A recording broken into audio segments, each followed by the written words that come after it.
बिस्मिल्लाहिर्रहमानिर्रहीम। Students, last lecture 7 में हमने 9.3 का क्वेश्चन नंबर 5 किया था और उसमें मैंने आपको बताया था कि क्वेश्चन नंबर 5 और 6 दोनों सेम है, यानी जो उन्होंने कहा है कि क्या काम करना है वो सेम है। Find the value of all the trigonometric function for the given following angles. तो जो फ़र्क है छोटा सा वो ये है कि क्वेश्चन नंबर 5 में जब हम एंगल को सिंप्लीफाइड फॉर्म में लेके आते हैं तो वो आखिर में हर हाल में क्वाड्रेंटल एंगल ही आएगा। जैसा कि आपको लेक्चर 7 में अगर आप देखेंगे देखा था, अगर आप दोबारा देखना चाहें तब भी देख सकते हैं। तो उसमें जब भी हम एंगल को फाइनल फॉर्म में लेके आते थे सिंप्लीफाइड फॉर्म में, तो वो या 90 आता था या 180 या 270 आता था। 360 कोई भी केस नहीं आएगा क्योंकि वो फिर 0 डिग्री बन जाएगा, तो वो क्वाड्रेंटल एंगल नहीं बनेगा क्योंकि 360 वो साइकिल कंप्लीट हो जाएगा, तो उस साइकिल को हम इग्नोर कर देते हैं। यानी क्वेश्चन 5 और 6 का मैंने आपको की पॉइंट ये बताया था कि इसमें एंगल अगर रेडियन फॉर्म में है तो वो 2 पाई से बड़ा एंगल आपको दिया जा सकता है, और अगर डिग्री फॉर्म में है तो वो 360 डिग्री से बड़ा एंगल दिया जा सकता है। अब ये जो एंगल 2 पाई या 360 से बड़े हैं तो यानी इसमें रोटेशन एक से ज़्यादा मरतबा हो चुकी है। तो हम ये करते हैं कि इसमें जितनी रोटेशन हो चुकी है पाई की फॉर्म में या डिग्री की फॉर्म में, वो रोटेशन इसकी अलग करते हैं। यानी आपने देखा होगा पिछले लेक्चर में कि हम लिखते थे 2 पाई का ये 3 टाइम है, 5 टाइम है, 10 टाइम है, 100 टाइम है। कोई भी केस इस तरीके से आ रहा था, या 360 डिग्री इसमें 4 टाइम मौजूद है, 3 टाइम मौजूद है, 7 टाइम मौजूद है, एंड सो ऑन। तो उस जो रोटेशन कंप्लीट हो चुकी है उसको हम इग्नोर कर देते थे क्योंकि वो रोटेशन कंप्लीट हो चुकी है। जो आखिरी रोटेशन इनकम्प्लीट है क्वेश्चन नंबर 5 में, वो हमेशा क्वाड्रेंटल आती थी, और अभी जो हम देखेंगे क्वेश्चन नंबर 6 में वो कोई भी स्टैंडर्ड एंगल आ सकता है, यानी क्वाड्रेंटल भी आ सकता है और उसके अलावा भी 30 डिग्री, 45 डिग्री, 60 डिग्री, 0 शायद किसी केस में शायद ना आए, मेरा नहीं ख्याल को इसमें ऐसा पार्ट है जिसमें 0 डिग्री आए। ज़्यादा चांस यही है कि 30, 45, 60 या फिर एनी क्वाड्रेंटल एंगल जो 90, 180, 270 तक आएगा। 360 इस केस में नहीं आएगा। तो हम शुरू करते हैं। 2 पार्ट्स फर्दर मैंने रेडियन फॉर्म वाले ही लिखे हैं ताकि आपको मज़ीद ये बात समझ आ जाए। तो अगर आपको याद हो पिछले लेक्चर में भी मैंने ये बताया था कि अगर एंगल नेगेटिव आ जाए, जैसे इस केस में भी देखें नेगेटिव है, तो माइनस साइन को बाय रखें। अब ये 17/3 को ऐसे साइड में रफ वर्क में देखेंगे तो ये 5.66 के करीब इसका आंसर आता है। ठीक है। तो इसमें देखें ये वैल्यू क्या है, 5। मैंने कहा था कि अगर एंगल नेगेटिव है तो इस वैल्यू को आपने हर हाल में इससे आगे जहाँ पे इवन नंबर आएगा उस तक इसको लेके जाना है, चाहे एक स्टेप के बाद इवन नंबर आ जाए। जैसे इस केस में 5 से नेक्स्ट इवन नंबर है 6, या अगर ये फर्ज करें 4.66 होता है तब भी आपने इसको इवन नंबर यानी 6 पे ही लेके जाना है। तो इसको आप शिफ्ट कर दें कहाँ तक, 6 तक। तो अब आप इसको यूँ लिखेंगे 6 पाई, क्योंकि हम इस वैल्यू को आगे लेके गए हैं। तो मैंने बताया था कि आगे साइन आएगा माइनस, क्योंकि ये एंगल बड़ा हो चुका है। ओवर में क्या है हमारे पास 3। अब देखिए ज़बानी एलसीएम करना है। 3 6 18, यानी यहाँ पे आंसर क्या आता है 18। तो 18 में से मैं क्या वैल्यू माइनस करूँगा कि आंसर 17 बचे, तो वो 18 पाई में से 1 पाई यानी पाई। तो आप इस सारे को सॉल्व करोगे तो ये दोबारा 17 पाई/3 ही बचेगा। ठीक है। 3 6 18, 18 में से 1 पाई माइनस होगा तो ये 17 आ जाएगा। अब इसको मैंने बताया था लास्ट लेक्चर में भी कि इवन हम इसलिए करते हैं ताकि ये हमें पता चले कि ये 2 पाई का कितने टाइम है, पॉइंट में नहीं, राउंड वैल्यूज में। 3 time, 4 time, 10 time, 20 time, 100 time, कुछ इस तरह की वैल्यू। -π/3। अब ये वैल्यू जितनी मर्जी आ जाए इसको आपने क्या करना है, हर हाल में इग्नोर करना है। ठीक है। तो इसको छोड़ दें, बाहर वाला माइनस और ये जो ब्रैकेट में एंगल के साथ माइनस है ये एज इट इज आएंगे, तो ये पॉजिटिव केस आ जाएगा।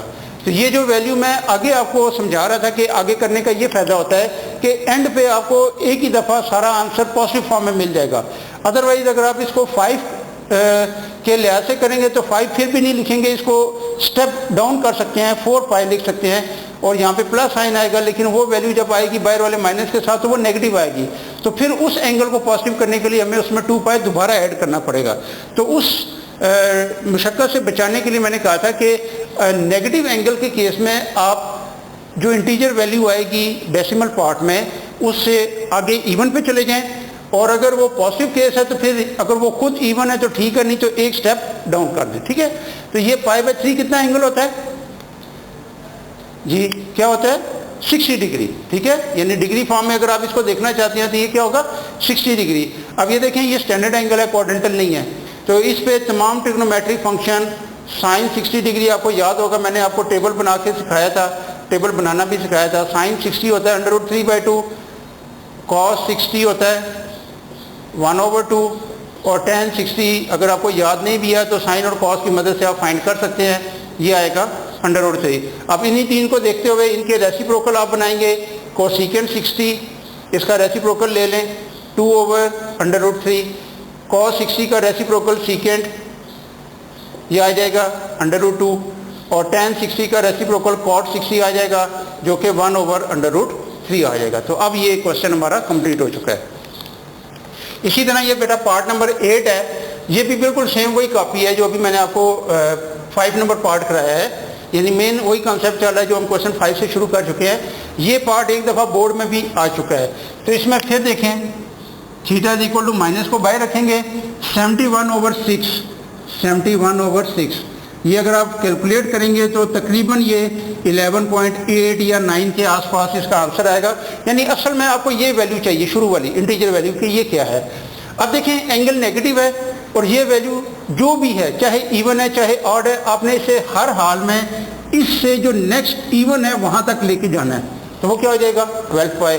तो अब आपने इधर लिखा 12π क्योंकि आपने एंगल को इंक्रीज किया है तो यहाँ पे क्या आएगा माइनस। अब ओवर में हमारे पास वैल्यू है 6। अब देखें 12 6 72 में से मैं कितना एंगल माइनस करूंगा तो 71 बचेगा जस्ट π। सो सिंपल, ठीक है। तो उम्मीद है कि अब आपको ये कॉन्सेप्ट इंशाल्लाह क्लियर हो गया होगा। अब आप इस 12π को शो करेंगे कि ये 2π का 6 टाइम है और -π/6 एज इट इज। इस वैल्यू को आपने इग्नोर कर देना है क्योंकि ये साइकिल कंप्लीट हो चुकी हैं। अब माइनस टाइम -π/6 तो ये फाइनली आपके पास आ गया π/6। तो π/6 अगर आपको याद हो तो बेटा ये कितना होता है 30 डिग्री, ठीक है। ये अभी जैसे देखें कि क्वेश्चन नंबर 5 जो पिछले लेक्चर में मैंने कराए थे और क्वेश्चन नंबर 6, तो ये रेडियन वाले जो एंगल्स हैं इनको आप डिग्री में चेंज करके भी कर सकते हैं, यानी इस फॉर्म में भी करके कर सकते हैं, लेकिन आपको इस फॉर्म में भी इसकी प्रैक्टिस होनी चाहिए। बहुत से टीचर ये कहते हैं नहीं जी आपने हर हाल में इसको डिग्री फॉर्म में चेंज करना है, ये ज़रूरी नहीं है। तो आपके सामने मैंने इसीलिए रेडियन फॉर्म में भी ही सॉल्व किया है ताकि आपको रेडियन फॉर्म में भी सॉल्व करना समझ आ जाए, ठीक है। अभी आगे इस पे तमाम ट्रिग्नोमेट्रिक फंक्शन साइन 30 क्या होता है जी 1/2, कॉस 30 √3/2, tan 30 π/6 लिख लें, चले π/6 ही लिख देते हैं।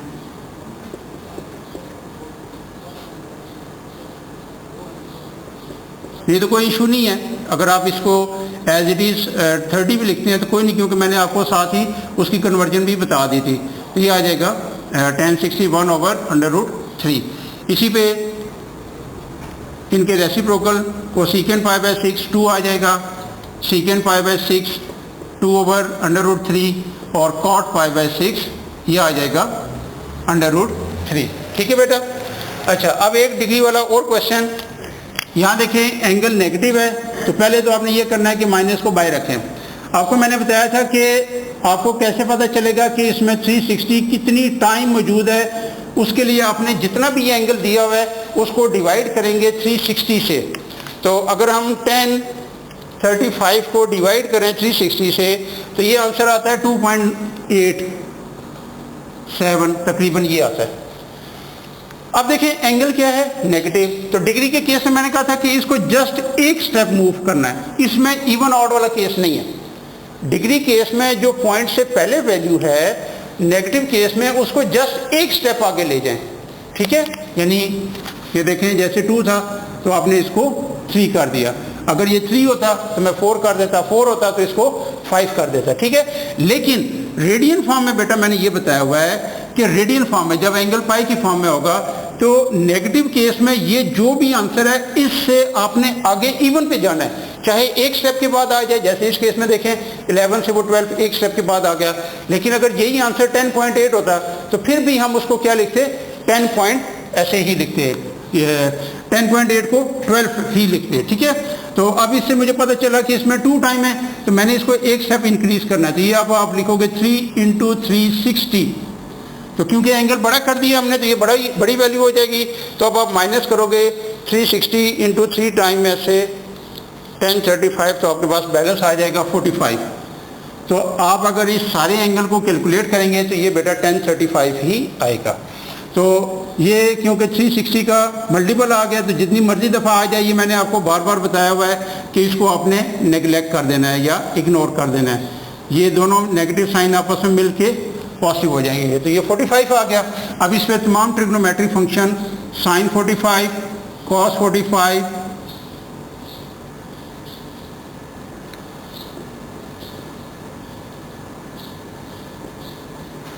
tan 45, फिर इनके रेसिप्रोकल,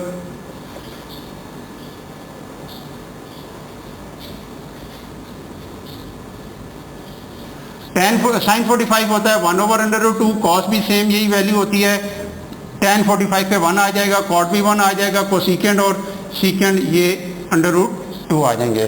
तो उम्मीद है कि बेटा ये मैंने कोशिश की है कि ये जो क्वेश्चन नंबर 5 और 6 था ये मैं 2 हिस्सों में आपको डिवाइड करके समझाऊं। बहुत से टीचर ऐसे होते हैं कि एक ही फ्लो में या तो कराती नहीं है बहुत सी जगहों पे, या जस्ट ऐसे गो थ्रू करा देते हैं 2-3 पार्ट्स करा के कि बाकी बेटा आप एग्जांपल से देख के कर लें। तो मेरी ऐसी कोशिश नहीं होती कि जो भी चीज़ आपको समझाऊं वो अच्छे तरीके से कॉन्सेप्ट के साथ समझाऊं, ठीक है। तो उम्मीद है कि अब आपको ये 5 और 6 क्वेश्चन मसला नहीं करेंगे। अगर आपको एक दफ़ा ये लेक्चर में समझ नहीं आ रहे तो इन्हीं लेक्चर्स को आप 2 से 3 मरतबा देखेंगे तो इंशाल्लाह आपको ये सारा कुछ क्लियर हो जाएगा।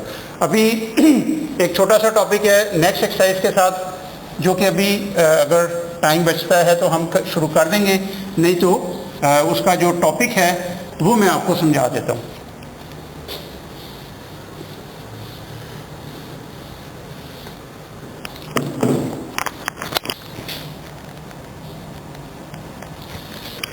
बेटा टॉपिक ये है 9.4 से पहले नॉर्मली ये पेपर में नहीं आता,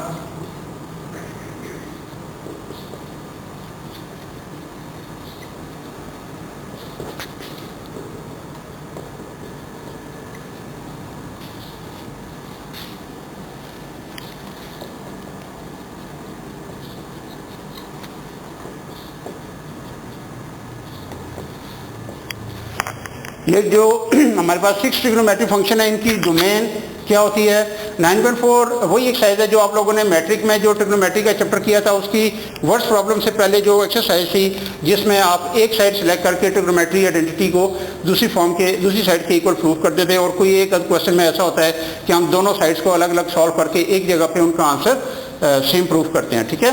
तो इसमें 9.4 के शुरू में उन्होंने लिखा हुआ है कि prove the following identities and also right the domain. तो डोमेन किसकी होगी, एक सिंगल फंक्शन की नहीं होगी, वो उस पूरे क्वेश्चन में जितने फंक्शंस मौजूद हैं ओवरऑल उनकी आपने देखनी है कि वो किस ग्रुप में लाइक करें। यहाँ पे आपको मैं ग्रुप्स बना के दिखाऊंगा कि इस ग्रुप के लिए आपने ये डोमेन लिखनी है और इस ग्रुप के लिए ये लिखनी है।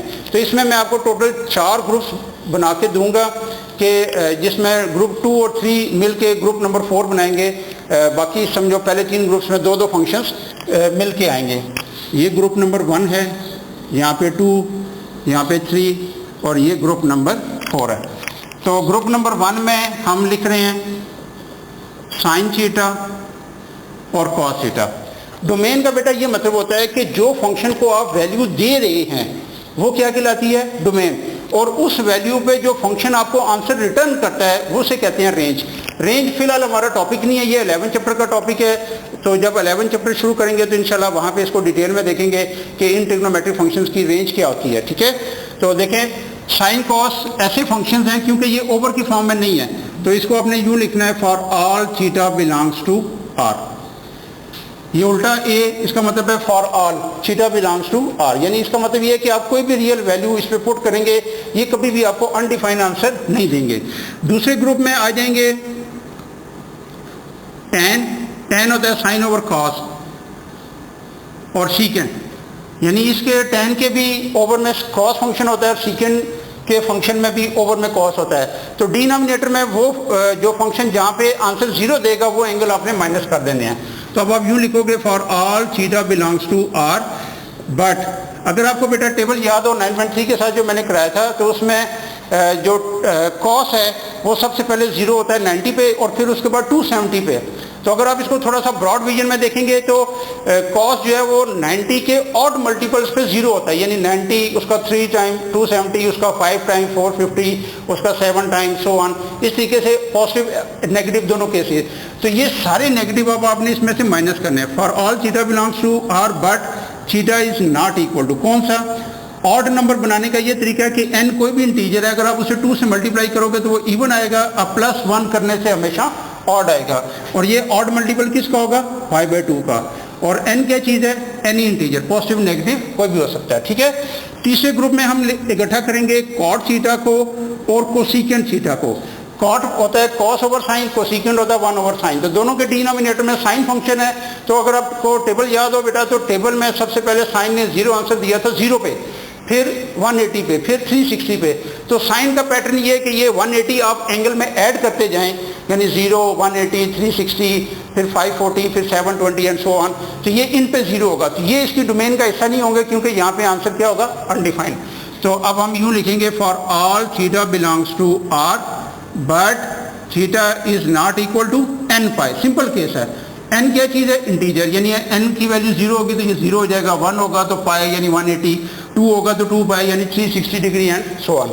और जो ग्रुप नंबर 4 है, इसमें हम इन दो ग्रुप्स को tan, सीकेंट, कॉट और कोसिकेंट, इनको इकट्ठा करेंगे। यानी अगर किसी क्वेश्चन में इन दोनों ग्रुप से ये चारों फंक्शन शामिल हो जाएं या एक फंक्शन इधर से आ जाए और एक इधर से आ जाए, तो फिर आपने उसकी डोमेन क्या लिखनी है। उस केस में आपने इन दोनों को कंबाइन यूं करना है, for all theta belongs to R but theta is not equal to n π/2। और n क्या चीज़ है? इंटीजर। ये देखें, जब मैं n की वैल्यू 0 लूंगा तो वो इसको रिप्रेजेंट करेगा, 0 आ जाएगा। n की वैल्यू 1 होगी तो ऑड मल्टीपल हो जाएगा, 2 लिखेंगे तो इवन आएगा, 3 लिखेंगे तो ऑड होगा, और इसी तरीके से। तो ये टेबल बेटा आपने अच्छी तरह समझना भी है और याद भी करना है। आमतौर पे पेपर में ये नहीं आता, अभी तक मैंने नहीं देखा कि किसी भी क्वेश्चन में ऐसा आया हो कि उसने कहा हो कि इस आइडेंटिटी को प्रूव करें और साथ डोमेन भी लिखें। नॉर्मली ये होता है प्रूव द फॉलोइंग आइडेंटिटी या प्रूव द फॉलोइंग, बस ऐसे क्वेश्चन लिखा होता है। लेकिन कंसेप्चुअली बेटा ये आपने समझना है, क्योंकि इसने आगे भी इस्तेमाल होना है। तो अब इसका यूज़ कैसे होगा, यानी किस क्वेश्चन में हम क्या लिखेंगे, वो इंशाल्लाह आपको आगे लेक्चर नंबर जो हमारा 9 आएगा 9.4 से रिलेटेड, उसमें मैं आपको इसकी डिटेल बताऊंगा। तो उस वक्त तक के लिए आपसे अल्लाह हाफिज़। बहुत शुक्रिया।